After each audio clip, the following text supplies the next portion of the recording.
You know, when you think of a medical mystery, your mind probably jumps to some rare virus or a bizarre new disease, right?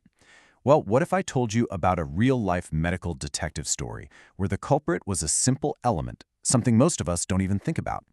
Today, we're diving into the incredible story of how one single overlooked ion triggered a nationwide health crisis and completely changed the game for infant nutrition forever. All right, so let's get into it. Our story doesn't start with some big dramatic outbreak. Nope. It starts quietly, with a creeping mystery that had doctors just completely stumped. So picture this. It's 1979, we're in Memphis, Tennessee, and pediatricians, guys like Dr. Shane Roy, start to see a really disturbing pattern. More and more infants are being brought into their clinics, and it's obvious that something is seriously wrong with them. And the symptoms they were seeing? Man, they were all over the place. They didn't fit neatly into any box. These little babies, they just weren't growing, what doctors call failure to thrive. They had this severe muscle weakness, they were refusing to eat, and their development was just stalling.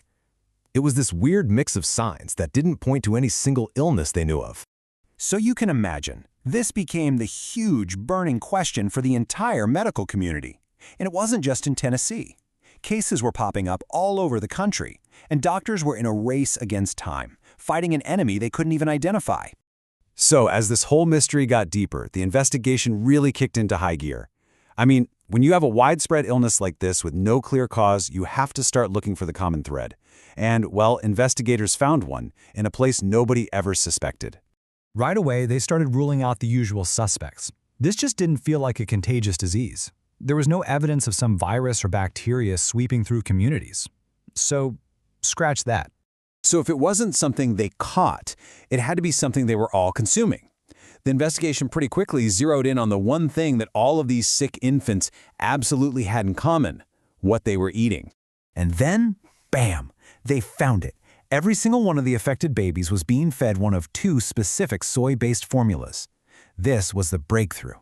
The common denominator wasn't some invisible bug, it was a product sitting on grocery store shelves all across America. And when they finally got these formulas into the lab, the results were, well, they were just shocking. Look at this. The American Academy of Pediatrics says there should be a bare minimum of 11 millimoles per liter of chloride. These formulas, they had as little as 2.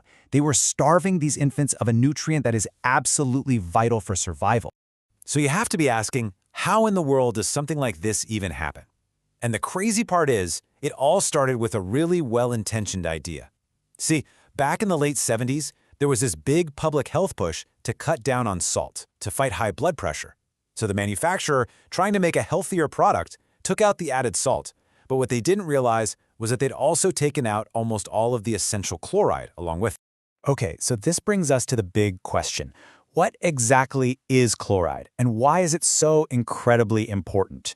For years, honestly, it was kind of a forgotten nutrient, a secondary player. But this crisis, it thrust chloride right into the spotlight. The official medical term for what these babies were suffering from is hypochloremia. It's pretty straightforward. It just means you have an abnormally low level of chloride in your blood. And believe me, chloride is no minor detail. This little ion does some seriously heavy lifting. It balances the fluids inside and outside of your cells. It's crucial for keeping your blood pH stable. It's a key ingredient in stomach acid for digestion. Oh, and it helps your nerves and muscles fire correctly. So yeah, without enough of it, the whole system just starts to fall apart. If you want a super simple way to think about it, just think of chloride as sodium's buddy. You know how opposites attract? Well, sodium is the main positive charge outside your cells. To keep everything balanced, chloride, which is the main negative charge, just kind of follows it around. They're a team. Where sodium goes, chloride is almost always right there with it. And yet, and this is the wild part, for decades, chloride got almost no respect in the medical world. One researcher famously called it the mendicant ion, which basically means the beggar ion. The thinking was that it just passively followed sodium around and wasn't important on its own. This crisis was a brutal wake-up call that the so-called beggar was actually a king. Now you might be thinking, okay, that was a crazy one-time thing, right? And while a defective formula is thankfully rare, hypochloremia is definitely something doctors still see today, just for very different reasons. Today, the most common culprits are things you might even recognize, like major fluid loss from prolonged vomiting or diarrhea. You're basically losing all that chloride-rich stomach acid. It can also happen from certain medications, like diuretics, or from chronic conditions like kidney disease or heart failure.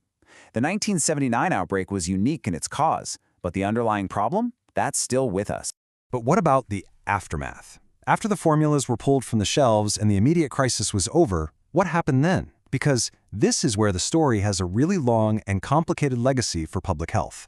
I mean, this was the question that every parent, every doctor was desperately asking. Would these infants, who are so severely malnourished at such a critical time in their development, suffer from permanent damage? Well, researchers followed these kids for years, and the findings were kind of all over the map. The really good news was there was no clear evidence of any major long-term cognitive problems. That's huge. But some studies did hint at possible links to more subtle issues with language or behavior down the line. And get this, one really fascinating study found that when these kids became teenagers, they had a much stronger preference for salty foods. And you have to remember the sheer scale of this whole scare. We're talking about an estimated 50,000 infants exposed to these formulas. 50,000. The public outcry was massive, and it led to immediate, permanent change. The federal government stepped in and created regulations that mandate minimum levels for chloride and a whole host of other nutrients in all infant formulas to make sure something like this could never, ever happen again. And so, that's it. That's a story of how the humble beggar Ion went from being totally ignored to becoming the star of a medical drama. It's just such a powerful reminder that when it comes to our health and nutrition, there really are no small parts. Every single piece of the puzzle matters. It kind of makes you wonder, what other overlooked things might we be underestimating today?